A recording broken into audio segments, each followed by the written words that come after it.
What's up, basketball fans? Welcome to the Raj Report. It's time to talk about the Toronto Raptors and that big trade with the New York Knicks. And one factor, in fact, many factors that a lot of fans aren't viewing from a Raptors point of view. So I'm going to be breaking that down in today's video. So if you're ready to watch, make sure to give it a thumbs up. If you wish to hit the subscribe button as well, that'd be very much appreciated. So with that being said, let's get into today's video. Now, as you guys know, I do like to give out shout outs on my channel, and the shout out for today's video goes out to Greg Saddy. So Greg, thank you so much for supporting this channel. To your likes and comments, it is very much appreciated. And I'm going to quickly give you my thoughts on this trade and my reaction to it.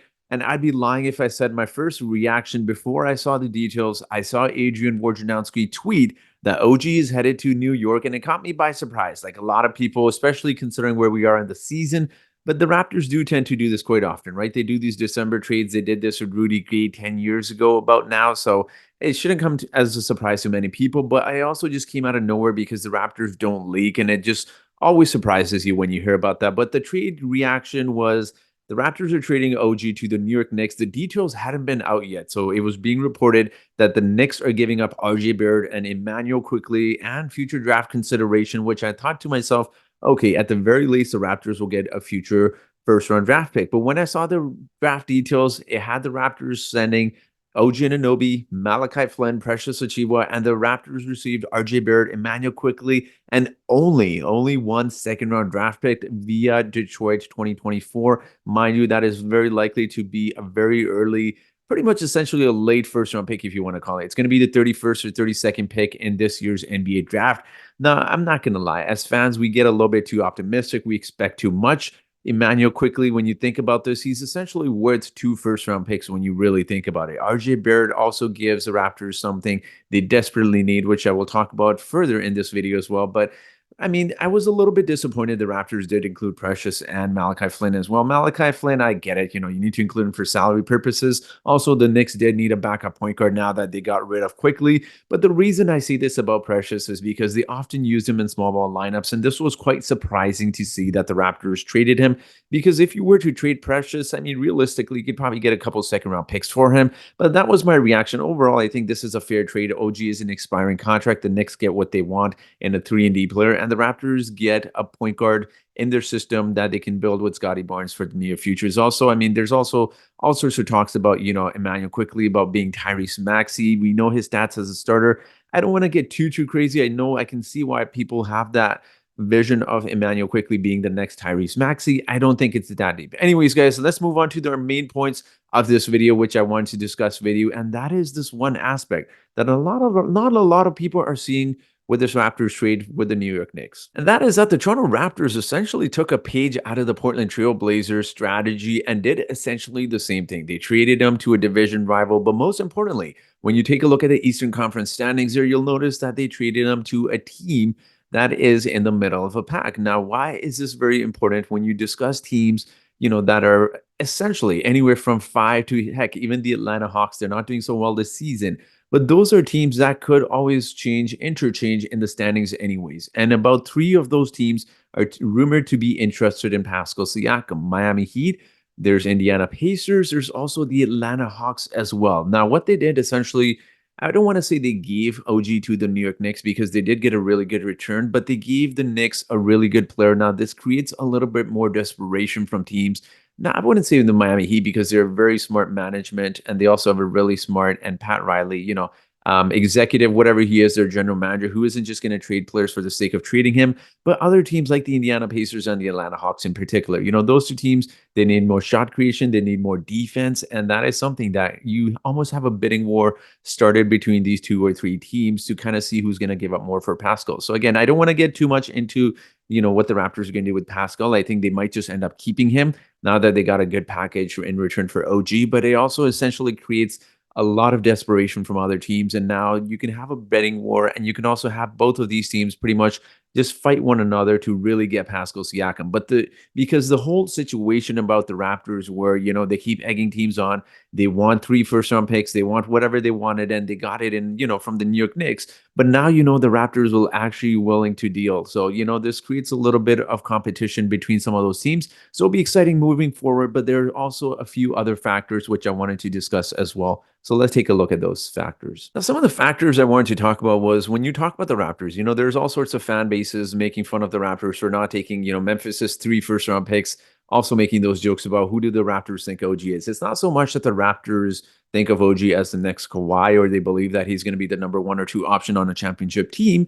Is when you take a look at the Raptors roster, one factor you absolutely have to take into consideration when the Raptors were looking to trade Og Anunoby and getting offers from other teams were that they really do not have a 3 and D player in this roster. I mean, again, I know this roster isn't updated, but you look at this team besides OG Anunoby. I know people are going to be quick to mention Scotty Barnes. I don't think long-term solution for Scotty Barnes is to be a 3 and D player, but essentially the only option you have there is Jalen McDaniels. I know Otto Porter and Thaddeus Young can temporarily play minutes at the 3 position, but you really don't have a player in your system that is up and coming, or at least that can play the small forward position. You get that in Rj Barrett, who is 6'6", 210 pounds. He can play both the small forward and the shooting guard position as well. And again, I mean, you also have to view it from the opposing team's point of view as well. You're treating for a 3 and D player. You're not going to give them a small forward. It wouldn't make sense. So essentially, the Raptors would have had a massive hole at the 3 position had they not traded with the New York Knicks. You obviously get Quickley, who's a really good player, but you also get Rj Barrett, who can fill in that role for OG Anunoby at the 3 position in the starting lineup. So again, I don't think this trade solves a lot of issues for the Raptors clearly, but they also get someone in RJ that can fill that position. He's also a pretty good defensive player, maybe not to the level of OG Anunoby, but there's so much about him defensively he can do. He's also a very good defender at the shooting guard position. You can have him guard multiple positions, kind of what the Raptors have been doing with their entire roster buildup. So it'll be very interesting. And there are a few minor factors to take into consideration when you talk more and more about this trade as well. Now, some of these factors are the Raptors are not a great offensive team. As you see there, the Raptors are averaging 113.7 points per game. And when you take a look at the next slide here, even in terms of their free throw shooting, they're one of the worst free throw shooting teams in the entire NBA, 29th in the NBA, shooting only 73.7% from the free throw line. Now, bring in 2 players that can give you a lot of scoring. They can also shoot the free throws at a really high rate. And all of a sudden, these solve some of these minor issues that have been really hurting the Raptors this entire season. The Raptors haven't been good in offensively in point production, and Rj Barrett averaging 18.2 points and Quickley averaging 15.1 points is massive. I mean, I really expect Immanuel Quickley to take a bigger leap with the Raptors. He'll give a bigger role. He'll likely be a starting point guard, which should absolutely help the Raptors in the point production and also their free throw percentage as well. Immanuel Quickley shooting 87.1% from the free throw line, Rj Barrett 83.2%. So that is an absolute bonus for the Raptors.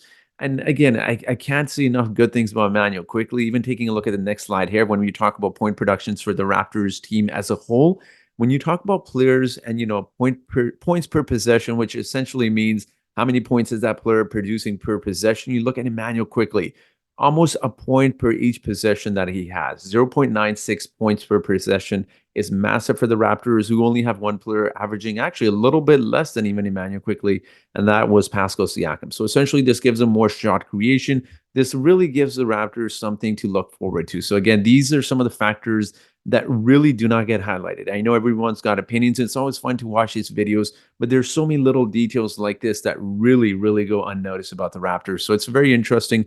And shortly after OG Anunoby was traded as well, we did get some very interesting news about OG Anunoby that NBA Central was reporting. So OG Anunoby essentially pretty much just told several agencies in the offseason that he's interested in a bigger role with a salary figure around $40 million annually. This was being reported by J.K. Fisher. However, Anunoby did leave those potential agents with the impression he would be willing to accept a smaller figure if he were to have landed in New York, sources said. And this shouldn't really come as a surprise when you look at the agency that not only that OG Anunoby signed with, but also Leon Rose, the president of the New York Knicks. His son is representing OG Anunoby. So again, when you put 2 and 2 together, it makes a lot of sense as to why the Raptors did trade OG Anunoby. And look, given their history, OG could have left in free agency. This honestly isn't a bad return, and I cannot emphasize, even though I wasn't happy initially with the pick, but you see that it's a Detroit Pistons second round pick, which means it's essentially pretty much just a guaranteed going to be 31st or 32nd pick for a Raptors team that has no picks heading into this year's draft class. That's not bad at all. That's not bad at all. So I think the Raptors did a great job of getting a decent, pretty good return, actually, not even a decent return, pretty good return. I think this trade is fair for both sides. I mean, the Knicks get what they want, and they wanted to have paid Immanuel Quickley what he wanted. And also, he would have eventually be disgruntled with the role of being a backup for Jalen Brunson, right? So again, he was never going to be the player on the New York Knicks roster. So I know a lot of Knicks fans aren't happy, but overall, I think it's a fair trade for both sides. But what are your thoughts on this? Do you agree with some of the points I have made? And do you think these factors will contribute to maybe future Pascal Siakam trades, how the Raptors shape the roster moving forward? Let me know your thoughts in the comment section below. And as always, I do have a trivia question for you today. And that is, which team did the newest Raptor, Immanuel Quickley, play for in college? Was it A, Kentucky? Was it B, Duke? Was it C, Kansas? Or was it D, North Carolina? So whoever answers this trivia question correctly first in the comment section gets a shout out in my next video. So that will be it for today's video, guys. Thank you so much for supporting this channel. If you're still watching, make sure to hit the subscribe button as well. And that will be it for today's video. So thank you once again, and I hope you guys have yourselves a great day.